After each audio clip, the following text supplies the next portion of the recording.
दोस्तों, कैसे हैं आप सभी लोग। स्वागत है आपका मेरे यूट्यूब चैनल पीक परफॉर्मर्स में। तो देखिए दोस्तों, हम तैयारी कर रहे हैं टीजीटी पीजीटी की और पढ़ने जा रहे हैं हम आज पॉलिटिकल साइंस। क्वेश्चन नंबर 1 है हमारी स्क्रीन पर।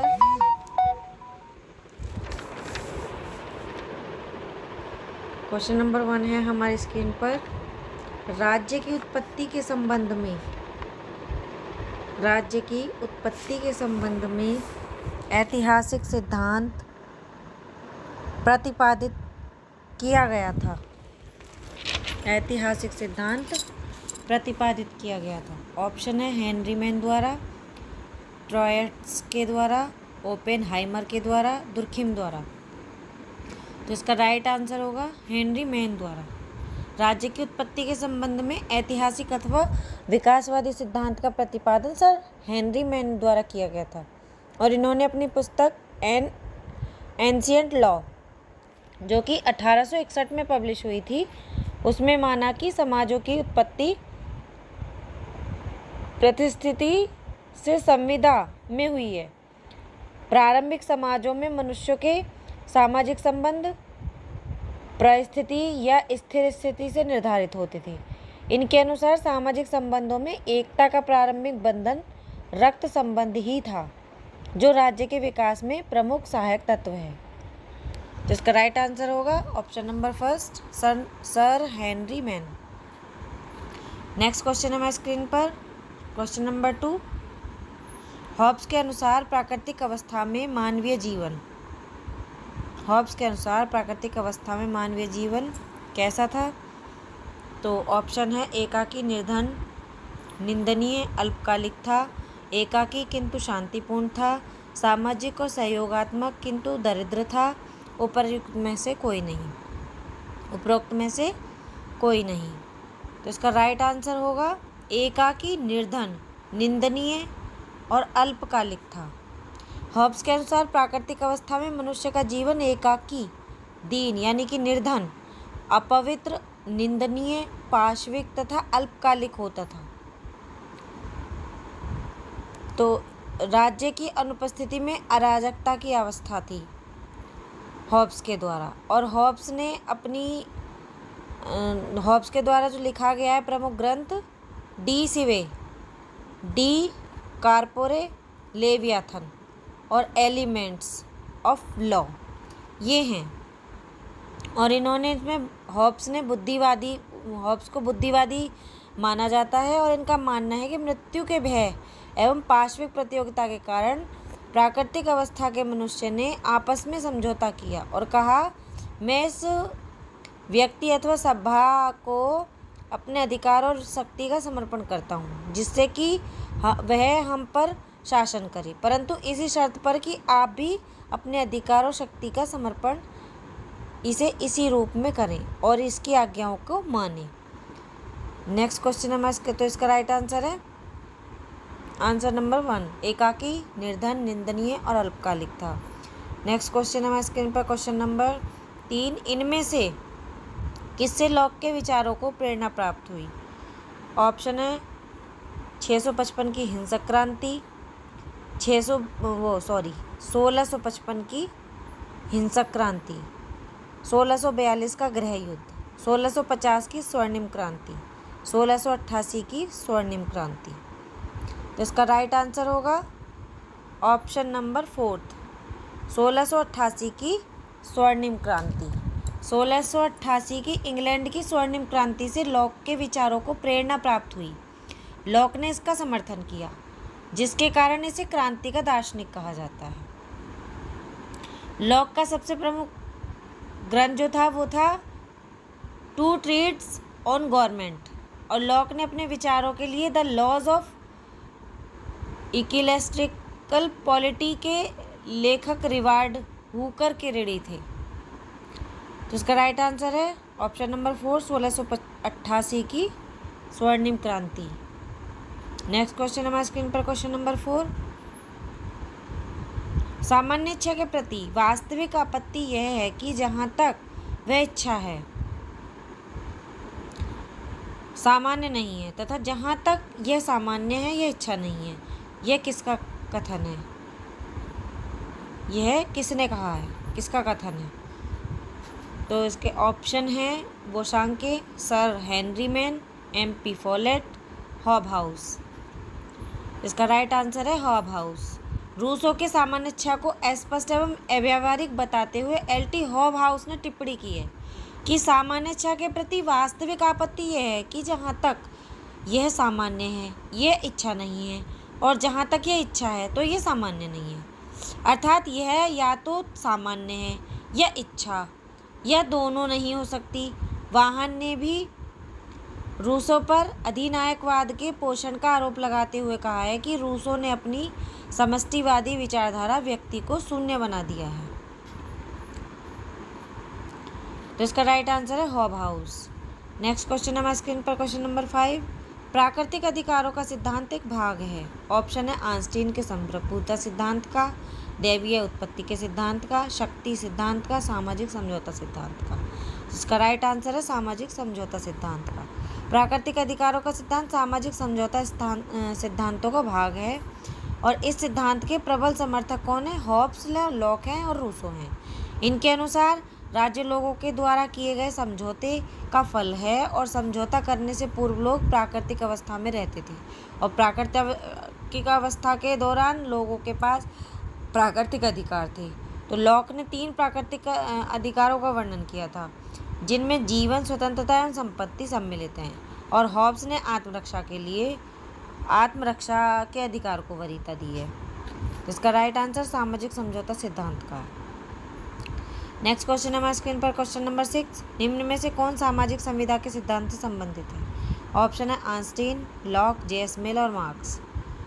तो इसका राइट आंसर है बी ऑप्शन, लॉक, जो कि मैंने अभी आपको ऊपर बताया था कि सामाजिक संविदा के सिद्धांत के जो प्रबल समर्थक माने जाते हैं वो हॉब्स, लॉक और रूसो हैं। तो हॉब्स और रूसो ऑप्शन में नहीं है, लॉक इसका राइट आंसर है। नेक्स्ट क्वेश्चन हमारे स्क्रीन पर क्वेश्चन नंबर 7। क्वेश्चन नंबर 7 है, निम्न सिद्धांतों में किसके अनुसार राज्य की स्थापना जनता की इच्छा से हुई है? ऑप्शन है शक्ति सिद्धांत से, दैवी सिद्धांत से, सामाजिक समझौते के सिद्धांत से, इनमें से कोई नहीं। तो इसका राइट आंसर है सी ऑप्शन, यानी कि थर्ड ऑप्शन, सामाजिक समझौते के सिद्धांत से। ये ऊपर अभी आपको एक्सप्लेन किया ही था। नेक्स्ट क्वेश्चन है हमारे स्क्रीन पर क्वेश्चन नंबर 8। सामाजिक संविदा सिद्धांत के अनुसार राज्य एक नैतिक संस्था है, राज्य एक मानवकृत संस्था है, राज्य प्राकृतिक एवं आवश्यक है, और राज्य की प्रकृति सावयवी है। तो इसका राइट आंसर होगा सेकंड ऑप्शन, राज्य एक मानवकृत संस्था है। राज्य को किसने बनाया है? मानव ने बनाया है, क्योंकि सामाजिक संविदा के सिद्धांत के अनुसार राज्य एक मानवकृत संस्था है। सामाजिक संविदा सिद्धांत में यह कल्पना की गई है कि राज्य का निर्माण सब मनुष्यों ने मिलकर सबके हितों की पूर्ति के लिए किया है, और यह सिद्धांत उदारवाद एवं यंत्र सिद्धांत के साथ निकट से जुड़ा भी है। और इस सिद्धांत के प्रमुख समर्थक कौन है? थॉमस हॉब्स, जॉन लॉक एवं रूसो। राइट आंसर है second option. Question number 9। Next question हमारे स्क्रीन पर क्वेश्चन नंबर 9। निम्नलिखित में से कौन आत्मरक्षा के अधिकार को व्यक्ति का प्राकृतिक अधिकार मानता है? ऑप्शन है प्लेटो, बेंथम, हॉब्स और बर्क। तो इसका राइट आंसर है हॉब्स। हॉब्स के अनुसार प्राकृतिक दशा में मनुष्य की कोई मान्यता प्राप्त अधिकार नहीं होते थे, किंतु तब भी एक प्राकृतिक कानून अवश्य विद्यमान रहता है। यह प्राकृतिक कानून वास्तव में आत्मरक्षा के नियम हैं, जो क्या हैं? मनुष्य अपने ऊपर उपकार करने वाले लोगों पर उपकार करे, मनुष्य दूसरे मनुष्य से किए गए समझौतों का पालन करे, और मनुष्य सामूहिक रूप से अपनी प्राकृतिक स्वतंत्रता का त्याग करने को तैयार रहे, और प्रत्येक मनुष्य का लक्ष्य शांति स्थापना होना चाहिए। हॉब्स के अनुसार ये नियम ही व्यक्ति को राज्य का कॉमनवेल्थ की स्थापना की प्रेरणा देते हैं। तो इसका राइट आंसर है आपका Hobbes, option number 3। Next question हमारे स्क्रीन पर क्वेश्चन नंबर 10।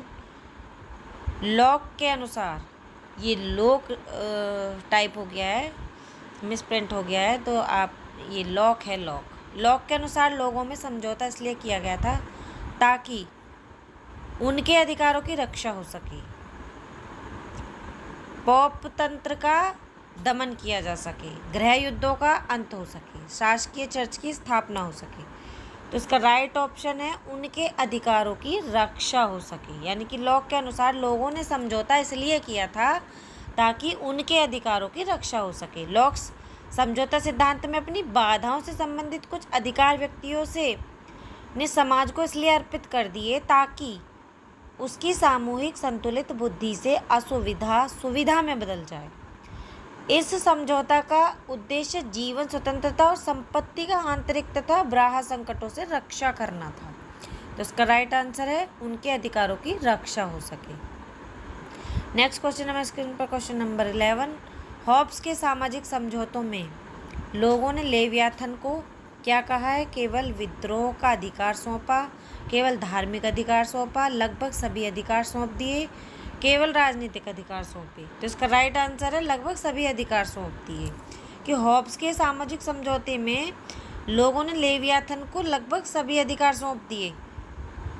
हॉब्स सामाजिक समझौता सिद्धांत में कहता है कि मैं व्यक्ति अथवा व्यक्ति समूह को अपना शासन स्वयं कर सकने का अधिकार एवं शक्ति इस शर्त पर समर्पित करता हूँ कि तुम भी अपने अधिकार इसी तरह समर्पित कर दो। इस तरह समझौते के परिणाम स्वरूप समुदाय संयुक्त होता है और राज्य का निर्माण होता है। हॉब्स के अनुसार यही उस महान देवता लेवियाथन का जन्म होता है जिसकी कृपा पर अविनाशी ईश्वर की छत्रछाया में हमारी शक्ति एवं सुरक्षा निर्भर है। तो इसका राइट आंसर है लगभग सभी अधिकार सौंप दिए हैं। नेक्स्ट क्वेश्चन हमारे स्क्रीन पर क्वेश्चन नंबर 12।